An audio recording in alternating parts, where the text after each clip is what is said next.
Hello everybody, welcome back to our channel, Smishek's Custom Baits. Rick Smishek here. I've done some practicing since you saw me last. The tendonitis is significantly better, so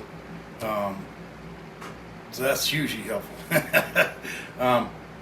Today what we're going to do is we're going to powder paint some jig heads. I'm going to make a few small ones for panfish, crappie, and bluegill, whatnot. One of the things I did with my molds was I took this stuff called Dropout and I sprayed my molds, sprayed the cavities of the molds with them. I also sprayed the cavities of the ingot mold, which I got some scrap lead from a scrap yard, some soft lead, and then melted it down into 1 pound and half-pound ingots to make it easier to keep the pot full. But what I discovered was that with this stuff, once I'd sprayed the molds with this stuff, the molds didn't really need to be hot anymore in order to get a good pour on those big jig heads. So that was a surprise. I didn't realize that was going to happen. But with that said, why don't we go ahead and move? I'll go ahead and move the camera over. I'll show you what I've done with the molds. You'll be able to see it a little better. And I think I finally have everything I'm going to need to do this, at least for the minimum stuff. I picked up a set of flush cut side cutters. Well, everything except for size 1 hooks. I bought 1, 2, and 3/0 hooks plus 2, 4, 6, and 10 size 10 hooks. But a couple of these cavities need size 1 hooks. Okay. So I'll have to get some of those so I'll have the right size hooks for those cavities. But in the meantime, I'm just substituting size 2 hooks. I thought I had it all written down, but obviously not. Or if I did, I still screwed it up somehow.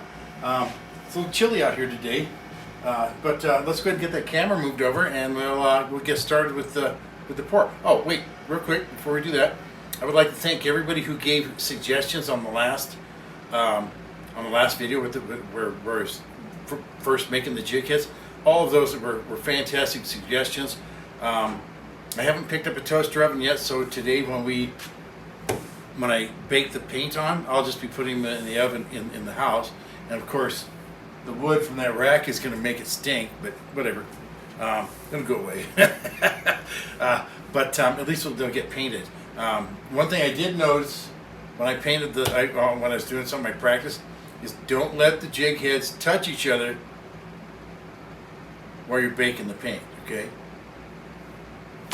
You will end up with a two-headed jig. They don't come apart. They just bakes together, and the only way to get them apart is to break them apart and ruin the paint job. So, and that's if you can get it to come apart. There was one that I never did get to come apart. They're just baked together. So we'll go over that, some of the do's and don'ts of that that I've discovered so far when we get the rack ready. All right. So let me get this camera moved. All right, you can see that the mold here is darker up here.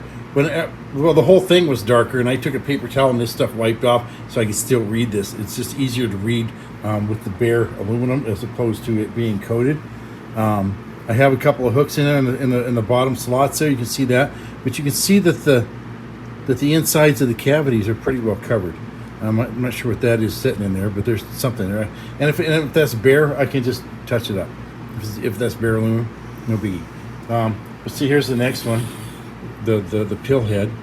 See, I did the same thing with that. This one coated pretty nicely down in there, and all of them do really well as cold molds. I haven't even poured these yet today, so we're just gonna see how these go. Right? That works out really well. I poured this mold to show how durable this stuff is that you spray in there. I poured this mold 36 times yesterday. 18 times, because I ended up with 36 of each size. So, and this is the 1 pound, that's the half pound. But that's 18 times, and it still looks just as good as before I poured it the first time. So, all right, so let's go ahead and let's start closing these up. Let's go ahead and close these up. I'm going to need to oil this one again. That was a little stiff. Okay, there's the first one. Oh, and look, just moving it, I knocked out that size 2 hook. Okay, there we go. There's that one. And I probably need to oil these all again. It says to oil them frequently. I just didn't know how frequently, so. Okay, now this one here is all, that one's ready to go. Go ahead and close that up too. Right now. One thing that I really liked as far as you guys' suggestions was putting the mold right up, putting the little spout thing, little pour spout, right into the cavity, right into the screw of the cavity.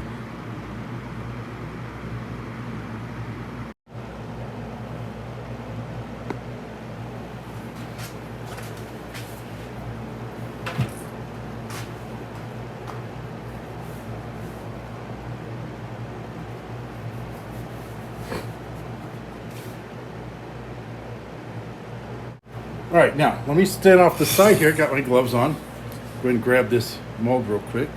Keep it closed. And then since we're only gonna do the 2 smallest ones, let me get that. I guess I called that the sprue of the cavity, didn't I? The sprue for the cavity. Okay, there we go. There's the first one. Should be full. There we go. Second one coming up here. How's that? When you do it like that, there's no overpour. Well, very little. There's just a little tiny bit down there. Let's go ahead and grab the next mold. That first one was the, what was it? Oh, this was the round head. This next one, this is the pill head or aspirin head. Okay. Go ahead and put this in here like so. Oops. Now this one doesn't actually go all the way into the cavity, and we sprayed just a little bit back there. And I sprayed a little bit again, but there we go. Okay. And now we'll do the footballs. These little footballs. All right. Now I'm just doing these because I want to do, oops. There we go. See, it's full already. Those little ones don't take much. Okay. All right, let's go ahead and open these up. This one here should be the small footballs. Well, the footballs, but they're small. Look at that. Everything seems to have, there, that popped out just fine. Set the mold aside. And we're going to take our new side cutters. These ones here. I'm just going to go ahead and start clipping that right there. See? Now you could take a little file or something and file that down a little bit, but that came out pretty good. Now this one here, I don't think I'm gonna, these are brand new too, by the way. They just got here yesterday. Oh, there we go. So it came out pretty easily too. See? Now there's a little bit of extra here on the collar. So I'm just gonna go ahead and snip that extra from the collar. Okay. Same thing with this one. There's just a little bit of extra there. There we go. Okay. Beautifully crafted, huh? Little tiny football heads. Yeah? All right. Set those aside. I'll toss those up into the top. Let's open the aspirin head.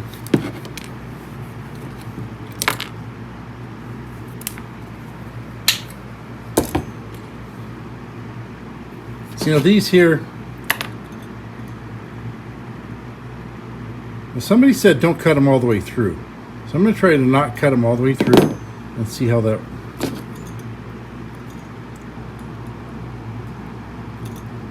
Let's see how that works. They said don't cut them all the way through, that way that the hooks don't get loose in the lid. And that actually worked out pretty darn good. Check that out. Good, snip that again. Okay.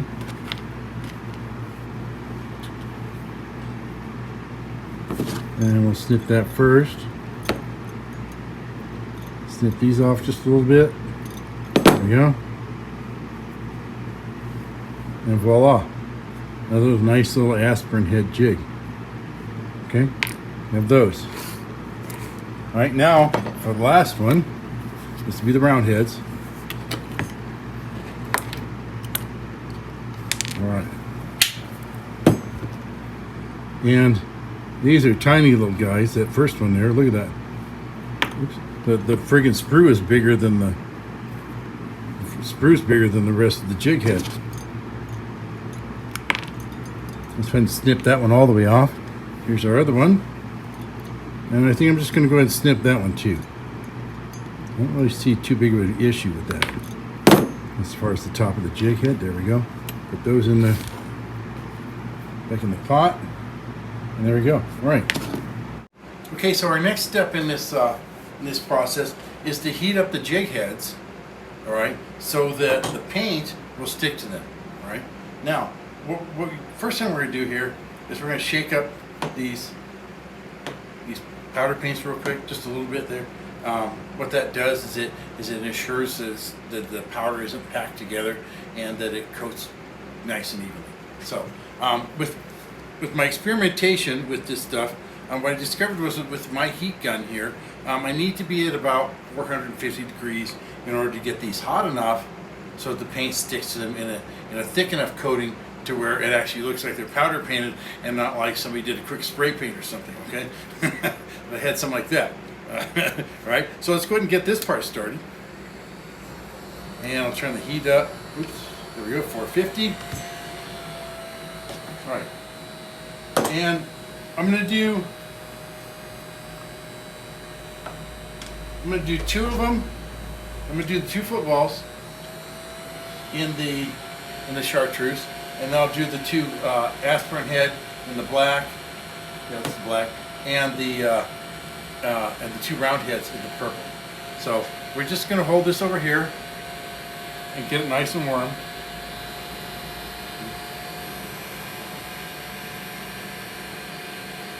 Doesn't take a terrible amount of time, but the bigger they are, the bigger the jig head, okay, especially some of those half-ounce ones, half-ounce and bigger, they take a little bit longer. This should be hot enough, okay? Now what I'm going to do here, hopefully you can see this from over there, I'm just going to dip this down in here, like so, move it around, and then I'm going to tap it on the side here, like that.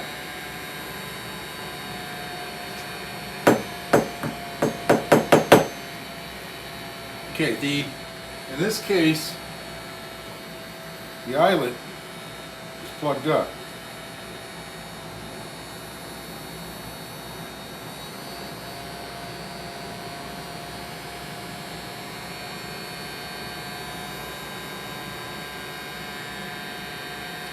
And for some reason, this one here, the eyelet, baked on pretty hard.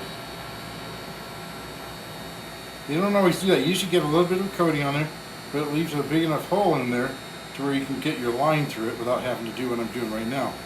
Right now I'm just taking there we go. I'm just taking the hook point from the other. Okay, here we've got one hanging on there. All right, now let's go ahead and take this football. We'll heat it up. Only on the smallest of the hooks does the hook eye seem to get packed full, where you have to clean it out. So, which that's not a big deal to me. I'll just clean them out like I just did before baking them. Because if you do it before you bake them, or if you wait till after you bake them to clean out the hook eye, you're not going to clean out the hook eye. It's that hard. Okay, that should be enough there. Let's go ahead and do this again. Swish it through there a little bit. You can also try, okay, you tap it like this in order to knock off the excess. I'm just looking at that here. I'm not sure how well you can see this, but I can see that it's pretty well covered everywhere. All right, hopefully you can see that. I'm holding it in front of the camera there. All right. But I tap it on the side to knock off any excess paint. And it also on the bigger hook the bigger hooks, it keeps the hook eye clear. The stuff just gets knocked right out of the eye. Okay, let's go ahead and do the black ones. This is actually a pretty fun process, I think. Eventually, I'd like to be able to make basically all my own fishing tackle, including wrapping my own rods, but we'll see. We'll see how that works out. A friend of mine told me that wrapping your own rods, he said, well, it's kind of fun. He said unless you're like really into making your own rods, you know, he says probably just as easy to just go buy them. But if you just go buy them, yeah, see, here's another one. We got to clear out the eye. But if you just go buy them, you don't get the fun of making them, wrapping them yourself. And oh, there we go. That one came out. That one turned out nice and clean. Let's go ahead and hang that one. And you don't get the satisfaction of using a rod that you essentially made yourself. I think it's a lot of satisfaction involved with going out and catching fish on like the soft plastics that I make. But now I'll have soft plastics and jig heads. I did put some other molds. I have some money set aside, a little bit more for this process. I put myself on the waiting list for several other molds, so we'll see how long that takes. All right, that should be good enough there. Let's go ahead and dip this one. Oops, I didn't quite get all the backside of that jig head. There we go. I did that time. Okay, now this one, the eyelet is full again. Okay, there we go. It's cleared. All right, go ahead and hang this. All right, and somebody had a suggestion to use just use the metal rack that comes with the toaster oven. I forget what your name is. I apologize for that right off the top of my head. I forget what it was off the top of my head, but I apologize for forgetting. Whoever that was, whatever your name is, that was a fantastic idea, and I'm going to do it. I'm probably going to modify the rack a little bit, just to make it easier to hang jig heads on. There probably won't be as many of the metal bars. I'll probably cut a few of them out. And this one here should be ready. It's pretty small. Oops. I don't want to do black again. I am talking and not paying attention. Okay, there's that. Let's go ahead and open up the purple.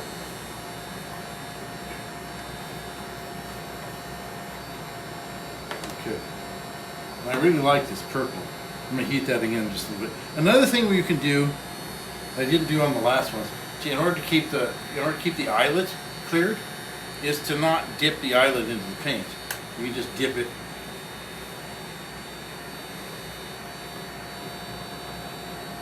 Oops, I think I got it. Oh, no, there it is. It's still, you can see the eyelet doesn't really have any paint on it, okay? And hang that guy. And now let's put the last one. I already have the oven preheated, so all I have to do is I'll just go in, I'll set this rack on a cookie sheet and set it in the oven, set the timer for 20 minutes. And then when that's done, I'll bring it back out and we'll take a look at it. Okay, that should be warm enough. And again, I'm not going to put the eyelet in the paint. But I am, oh, well, I almost got it in there. All right, there we go. And I might not have gotten enough paint on the little one, but we'll see. Let me go ahead and turn this off. All right, close this up. And now it's time to take the rack inside. But when I do that, let me show you something. The smallest jig right here, this one right here, the hook isn't big enough to actually go all the way over the bar, all the way over that dowel. Let me show you that here. Okay, should be able to see that now. It's just kind of hanging there like that. So yeah, I think I think that metal rack, when I get a toaster oven, I think that metal rack's going to work out perfectly. Thanks for that suggestion. That was awesome. And again, thanks for all the other suggestions for like. I was trying to save a little electricity, and my heat probably was on the smelter probably wasn't quite hot enough. I put it up to 7, and I get a lot better pours. Setting the mold up into that, and then filling it. Fantastic idea. I don't know why I didn't think of that, but thanks, guys. Thanks for all that. So let me go ahead and take this inside and bake them, and we'll be back as soon as that's done. All right, so our jig heads are done. They're done cooking in the oven. All right, just going to take that little tiny purple one, the first one that I did. I don't think there was enough paint on that one. I just got a quick peek at it. This one here, I think the eyelet's clear enough, but you can see it covered pretty well. It's a nice. Oh crap! Let me get it over here, Rick. This one here, it covered pretty well. The eyelets, I should be able to get line through that eyelet. If I have to break some more stuff out of it, I should be able to do that. It's not completely plugged, so it should be okay. But that looks pretty good. It's a nice glossy color. Same thing with this one here. Okay. Oh, and I didn't quite get that. I didn't quite get that cleared. Okay, well, I'll have to see if I can get that cleared. Okay, now these black ones, this is a matte black finish, the aspirin head. All right. See? Nice matte black. The holes open, the eyelet. Okay. The eyelet's open again on this one. Nice coating, nice matte black finish on those. Okay. And I didn't make any pink ones because I'm making these for pan fishing, and I already have some pink ones. I think they're 16th ounce. I think they're this size. But this one here, I didn't get it quite hot enough because it didn't coat quite well enough. Here, you'll see what I mean here in just a second. Okay. See the difference between those two? I mean, I'm still going to use that, and who knows? Maybe this one day will be. I'll have to figure out how to do that on purpose because the fish are biting it. You never know. But this one here, it's actually kind of a June bug. It's got the purple with with some really tiny pink glitter in it. Oops, here, yep, get it over here again. Yeah, see that? That's pretty nice. And then this one here isn't covered nearly as well, but I'm still going to use this one. All right, it's just a light purple. How's that? Okay. Okay, so that's it for our video today. We saw just the very basics of painting jig heads, and since I'm just starting out, I did just the basic colors. I didn't try to do anything fancy, and we had most of them work out pretty well, except for one. And that one might, who knows? Fish are finicky. Maybe they don't want a dark purple someday. Maybe that'll be the magic jig head someday. You never know. I had a spinnerbait years ago that it was old reliable for me. It was just beat up, had this really dull green and black skirt. I mean, the green was just, I've never even seen a skirt with that color in again. And it had a single Colorado blade. But at night, all you had to do is slow roll that thing right towards the bottom, and bam, bam, bam, bam, bam, over and over and over. And then one day, it got hung up and I lost it. So, sometimes even the ugliest stuff is what works. So you never know. Maybe that jig head will be right. Maybe I'll have to figure out how to make more of them like that, like I talked about just a little bit ago. But with all that said, if you liked what you saw today, hit the like button, hit the subscribe button, and share the video, because that's how we grow the channel right now. It's getting better. The subscribers are the number of subscribers. Last time I looked, it was 424. So we're getting close to that 500 mark. So if you haven't watched the latest subscriber contest video, go ahead and watch that and share it, and make a comment. You share it so you can be entered in the contest. And until next time, folks. tight lines and calm waters.